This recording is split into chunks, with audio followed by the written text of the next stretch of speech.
And we had to get to this point because we have a really special guest today.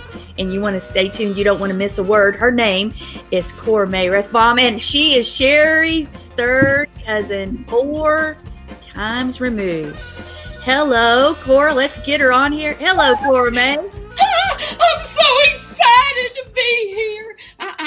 I'm just kind of sitting in for cousin Sherry till she gets back. I was supposed to come down. I was just coming by for a quick howdy do, and I went out. My truck wouldn't start this morning, and I couldn't borrow the tractor from Jimmy. So I come down on the riding lawnmower, and cousin Bob and cousin Sherry said, "That ain't gonna get it, Cora May. You can't do that. You can't do that. You can't do that." So they went on up down to the house, and they gonna jump start the truck and bring it back up here. Then we'll load the lawnmower in the back. But in the meantime, I get to hold the fort down.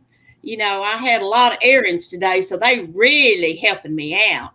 I was going by Uncle Bert's, and then I need to go out to our cousin's place. Daddy Sherry's Aunt Juniper girls, the twins, Florine and Doreen.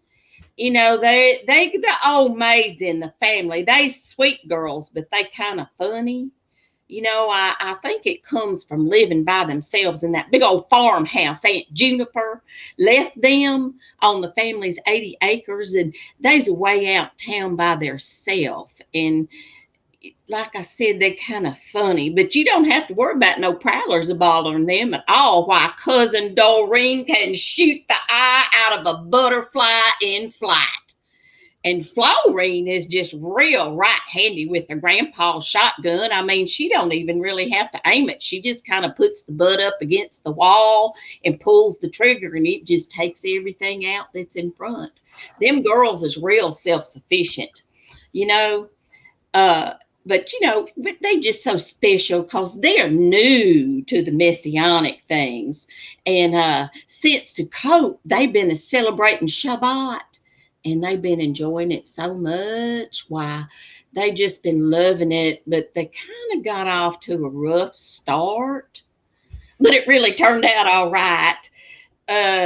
You see, me, cousin Bob, and cousin Sherry took them to Sukkot, and they just loved being out in the wilderness. I mean, they just was right at home. They was telling people what the bugs were and the different kind of plants, and, that they could eat the kudzu leaves if they had to. And I kind of got a little show on how maybe they was a living out there on the farm. But anyway, well, you know how people bring messianic things to sell in the marketplace, and we was showing Florine and Doreen all around, and we come to this booth that had all this wine. I mean, homemade wine right there in the camp. And these two nice looking young fellers, I mean, they had big old beards and everything while they was selling that wine in the marketplace. Well, I was that surprised that Florine and Doreen even stopped to look, because they had been raised Baptist, and Aunt Juniper didn't even allow rubbing alcohol in the house because it was alcohol. So imagine my surprise when they stopped at the wine booth. Well, it turned out Florine and Doreen had been learning about celebrating Shabbat. And there at Sukkot, they had taken a lot of notes. They pooled their money, and they was picking out everything they needed to celebrate Shabbat so they could take them back home. They'd gotten the nicest candles and a pretty new tablecloth and the little candle holders that was in the shape of the Star of David. All they needed was a bottle of Shabbat wine. And there it was right in front of them. While they knew it was just a sign, it was a sign, it was a sign. They was supposed to have wine at their Shabbat meal. Well, of course, they didn't know much about wine, seeing as how they was raised Baptist and all that. So they asked one of them nice fellas to pick one out for them for their first celebration of Shabbat when they got back home, and it had to be special wine. It kind of turned out to be special wine. Anyhow, when they got back home, I was invited for their Shabbat dinner, and I was so honored. Well, it turns out it's a good thing I was there, because I probably saved Doreen's life. Let me tell you what happened. Everything was fine as frog hair when I got there. I mean, they was so excited. Florine had made fresh bread, and the house smelled wonderful.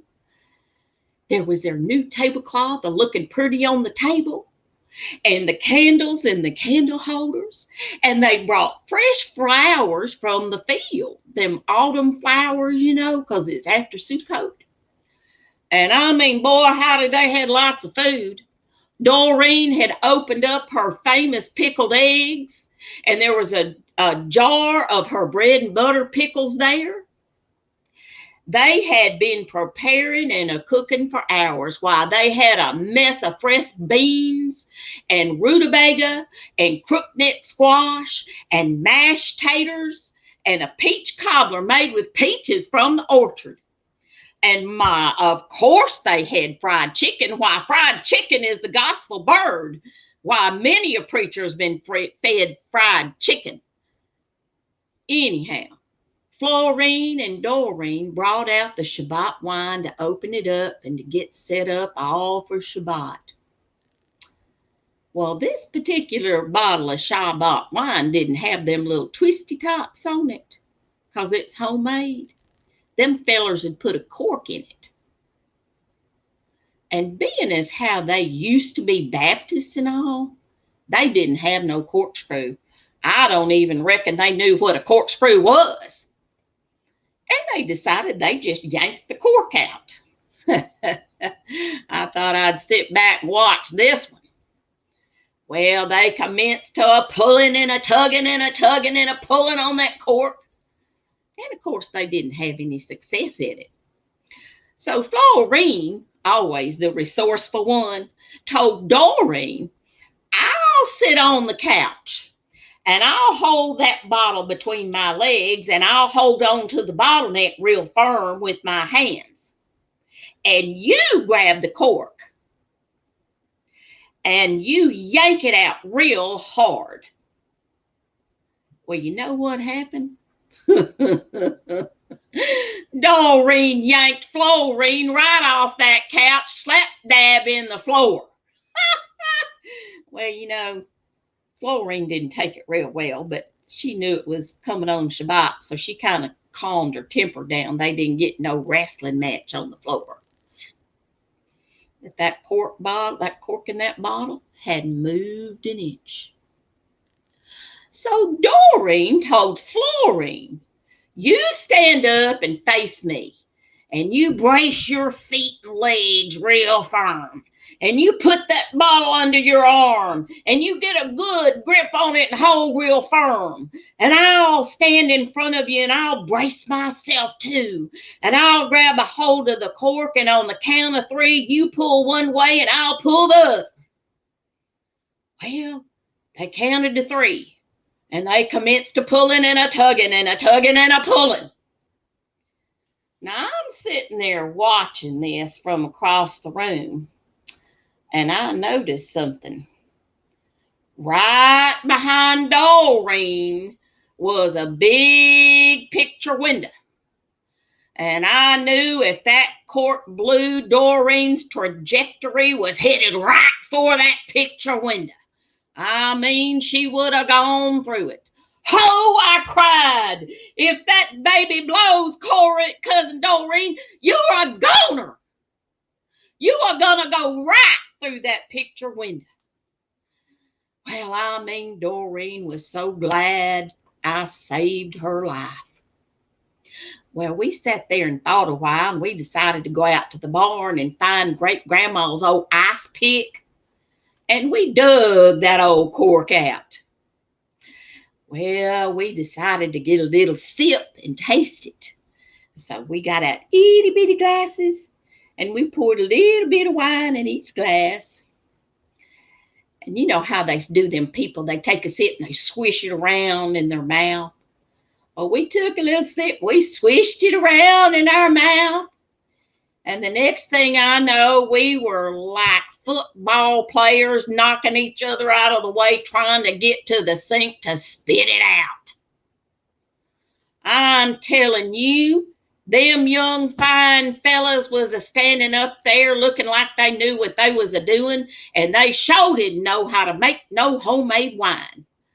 I mean, it was the nastiest stuff I ever put in my mouth. Why, it tastes like old washpan water. Well, now, Cousin Florine and Doreen, I just felt right sorry for them because they looked so sad that they didn't have any wine for Shabbat. And I got to thinking about it, and I said, never fear, Cora May is here. Y'all just sit right there. I've got the solution out in the car. Because you see, I had been by Uncle Ethbert's house. And I had gotten some moonshine.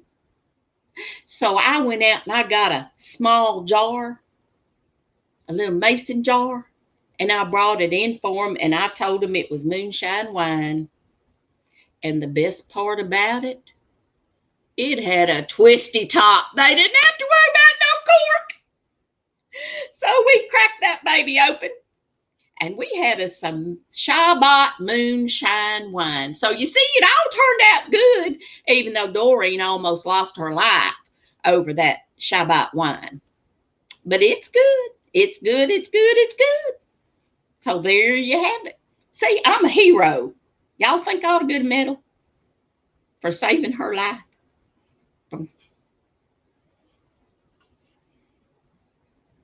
Muted, Sandy. This story is going to go down in history, Cora May, and I think you did help your fellow sisters and cousins out. And maybe you're the Shabbat day saver for those that need help. I don't know. Well, I do have a question. They have enjoyed every Shabbat, that moonshine wine. I mean, they look forward to it. They just give them a little snort, and they just really rest on Shabbat. How much moonshine wine do they drink on Shabbat? I don't know. It keeps increasing each week. I might have to talk to them about that. But right now, I don't want to shock them because, their Baptist background might kind of, make them feel bad. Yeah. Nothing against the Baptists now. Not a thing against the Baptists. Not saying anything against them. They's good people. They's real good people. They get you saved. They get you in. Hey. And you know what? When Florine and Doreen were baptized, they was a fighting each other to get in the creek first because the creek had been dammed up by a beaver and the water wasn't flowing. So Florine happened to get in first. And we was asking her, why were you two fighting over it? And they said, well, y'all know the water's supposed to be flowing because if you jump in the creek and it ain't flowing and you get baptized and you ain't the first one in, if you're next, you might go in with your sins and come out with somebody else's sins. So there you have it. That's why they was fighting. Of course, they had to get some dynamite and blow up the beaver dam because a lot of folks wasn't wanting to get baptized yet. They didn't want somebody else's sins on them. They had enough to deal with themselves. Well, wow. What experiences you have, Cora May. I think that you are going to have to come on and let us know what's going on in your life a lot more. Well, I'll tell you, today I'm supposed to go by Cousin Ethbert's, and then I got to go help a friend wrestle their cat. He's a big old cat. He's got a bobtail like a bobcat. But he ain't as tough as he thinks he is. Oh, there I see. Oh, there comes Cousin Bob and Cousin Sherry. They're bringing my truck. All right. Well, I got to run, y'all. I got to run. Y'all just have a great time. I guess Cousin Sherry will be here in a minute. And I'm going to go out there with Cousin Bob. We're going to get the riding lawnmower loaded in the back of my truck. Then I can go on down the road, go help my friend with his cat. And then I got to go check on some goats. So y'all just have a good day. And thank you, Cora May. Bye. Tomorrow. Bye. Bye.